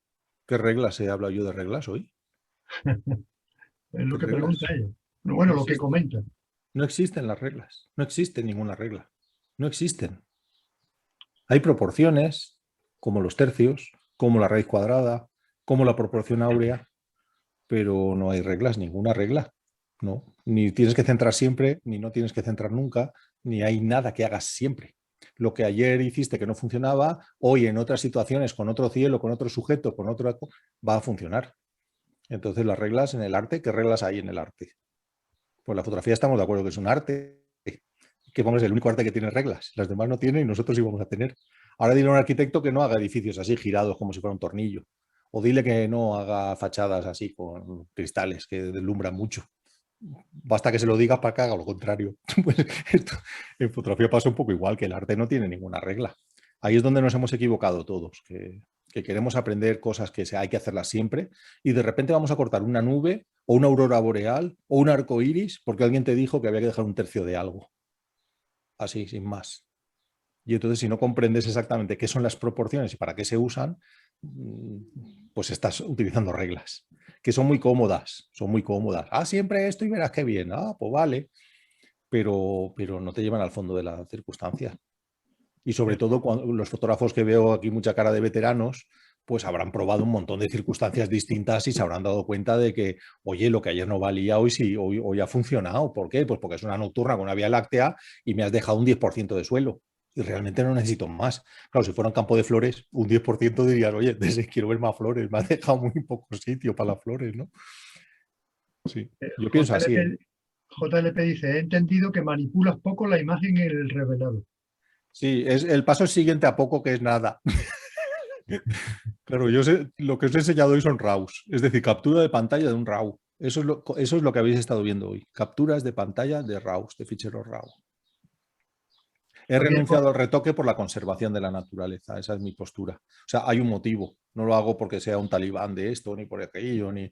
No, porque de repente mis imágenes se están usando mucho en conservación, se han protegido calas, playas, Greenpeace ha conseguido un montón de cosas con mis fotos, o ADENA, World Wildlife Fund, o la ILCP, que la mencionabas al principio, la Liga Conservacionista de Fotógrafos Conservacionistas, una liga internacional por la conservación de la naturaleza, y he sacrificado ese plus que me podría dar Photoshop a cambio de que mis imágenes se utilicen y sean útiles en conservación. Javier Monteja dice, magistral ponencia. Lourdes, me gustaría saber si utiliza usted paleta de color y qué importancia le da. Lo que utilizo es la comprensión del color, es decir, me bajo una rueda de color para comprenderlos durante muchos años y saber pues que no sé, el complementario del verde es el magenta, o bueno, pues cómo funcionan las díadas de color, las tríadas de color, cómo hacer combinaciones de 4 colores y que queden bien, cómo trabajar con derivados de un solo color. Bueno, estudiar el color. Eso lo hago con las ruedas de color. Elia dice, no, por eso te lo preguntaba, porque yo no uso Photoshop. Me imagino que la pregunta Claro. de la conversión a la... Sí, sí, de la conversión. Yo sé que Photoshop lo tiene y se puede hacer muy fácil. Sí. Pero no sé otros programas. Y con respecto a las normas, dice, jaja, muy buena respuesta. Me refería a los valores, normas que todos utilizamos al empezar. ¿Todos? ¿Qué normas utilizamos todos al empezar? Porque yo nunca he utilizado los puntos de interés. Nunca. En mi vida he puesto nada en los puntos de interés. Nunca los utilicé. Nunca. Y están en todos los libros. Y tengo ahí un libro de cómo hacer mejores fotos de Eastman Kodak que pone nunca centres nada en el encuadre. Y aquí hemos visto encuadres centrados. Y sujetos centrados. No sé, no sabes. De repente el arte oriental dice todo lo contrario. Todo el arte zen se basa en el centramiento, la simetría, la búsqueda del reparto del espacio, el equilibrio de la luz y la sombra. ¿Qué hacemos con eso? Eso no sirve porque son orientales y no los entendemos cuando hablan. No sé, yo creo que el arte es algo como mucho más abierto y de repente, si hubiera algo que todos hiciéramos, no respetaríamos las visiones de lo diferente y no encontraríamos nuevos caminos. Si todos estuviéramos haciendo fotos con un tercio de cielo, esto sería muy triste y muy aburrido. Y habría un montón de nubes cortadas, de arcoíris cortados, de auroras cortadas, de vías lácteas cortadas, porque nadie las está respetando por aquello de que hay que dejar un tercio porque, no sé, un druida o un mago dijo que es un tercio.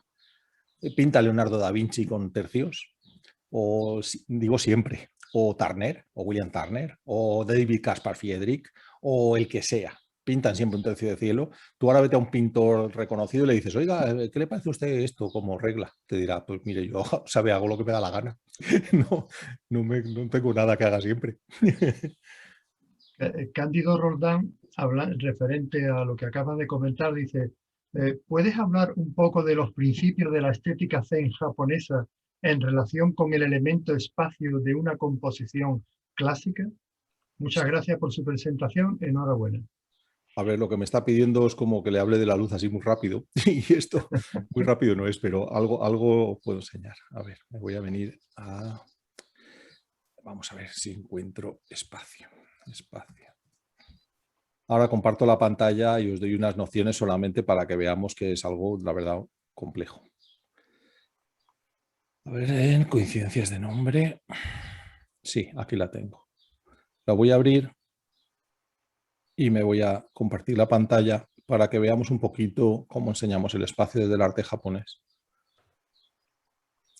Nos vamos a una serie de conceptos que vienen sobre todo de Junichiro Tanizaki, de Hiroshige, de Hokusai, de los autores japoneses que más han aportado a la comprensión de espacio.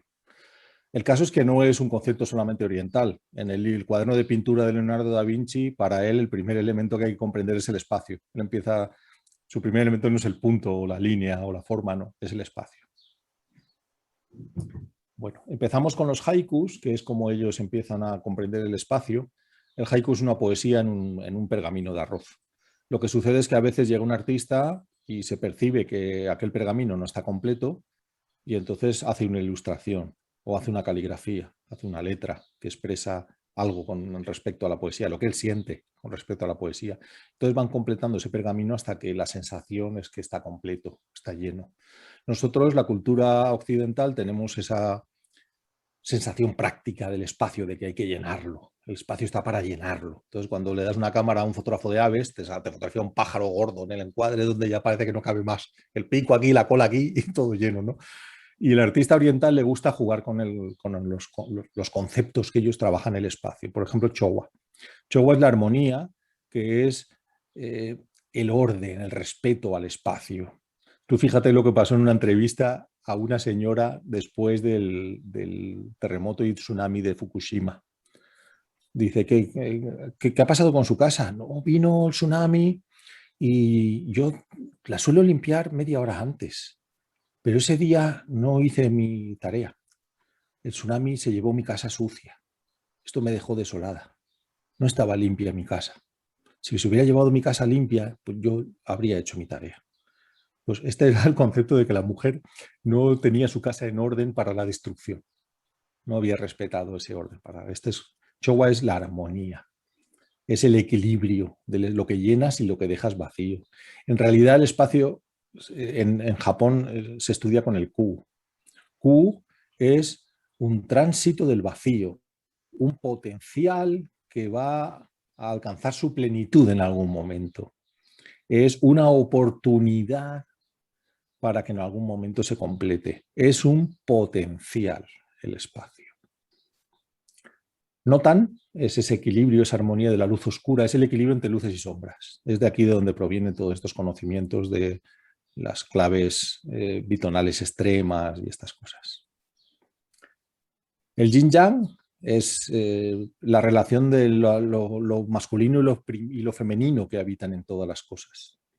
Lo que llamamos yin-yang en realidad es el taijitu, esta representación gráfica, una de tantas que se pueden aplicar al yin-yang, que es como pues, el principio femenino tiene unos atributos en el arte oriental, en el arte japonés y chino, y el principio masculino tiene otras connotaciones. Bueno, pues así, ¿sabes? Esta presentación tiene como 112 diapositivas y al final, digamos que sacamos unas conclusiones de cómo trabajar el espacio en composición occidental, porque todo esto es un estudio zen pues, que te puede llevar un año perfectamente.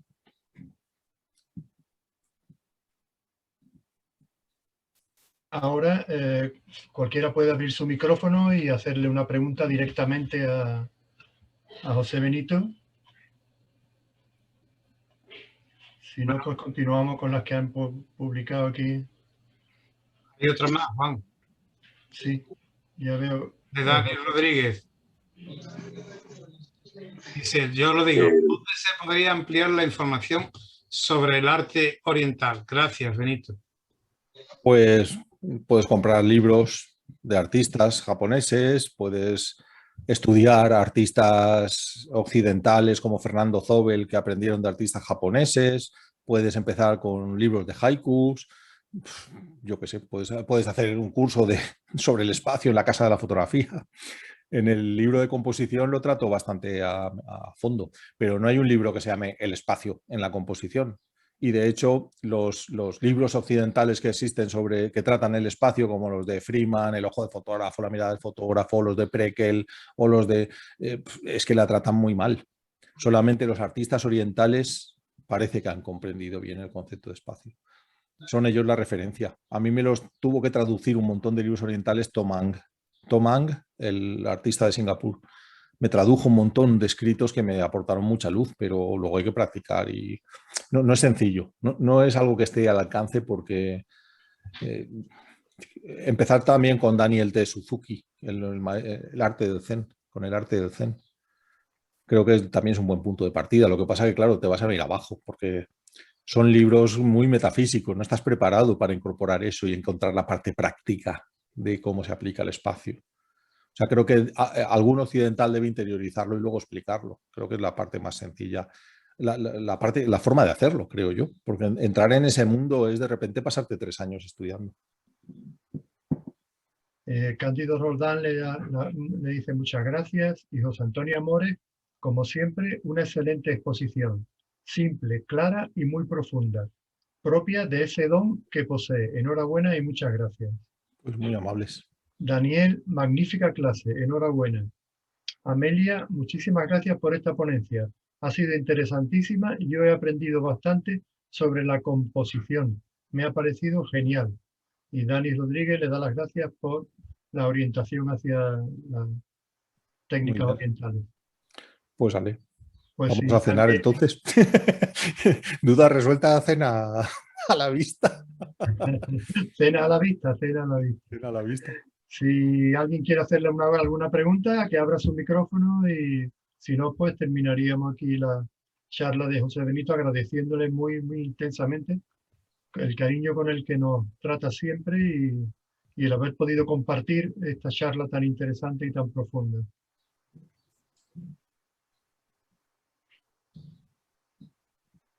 Bueno, pues agradezco mucho la atención que me habéis prestado. La verdad es que en los cursos presenciales pasa un poco igual, que hay muchas cosas nuevas o que de repente no entiendes bien a la de primeras y se queda uno como bloqueado ahí, que no sabe bien qué preguntar o por dónde empezar.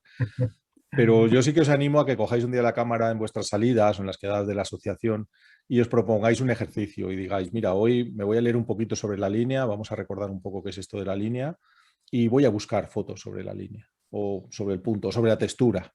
Y ese día te ejercitas en uno de los elementos. Y va a ser muy curioso que cuando vuelvas a casa y veas los ejercicios te van a aportar mucho. Vas a decir, ostras, esto no lo suelo hacer yo. De repente, buscando un ejercicio, he encontrado otra dimensión y otro lugar donde moverme y donde expresarme. Creo que ahí es donde está el valor de quitarse esa presión, ¿no? De ir a buscar buenas fotos, que muchos decimos, oye, me voy al cementerio a buscar buenas fotos. Oye, abajo la presión ahí de ver qué sale y con todo eso. No, me voy a ejercitar, voy a ver qué elementos encuentro y si de verdad entiendo para qué se utilizan y los utilizo como corresponde. Solamente eso va a marcar una diferencia en la fotografía. Yo dar un consejo, que os acerquéis a la Casa de la Fotografía en YouTube, porque ya solo en su área libre tiene verdaderas maravillas para poder seguir ampliando todos los conocimientos que nos ha manifestado hoy Pepe. Muchas gracias. Muchas gracias a todos.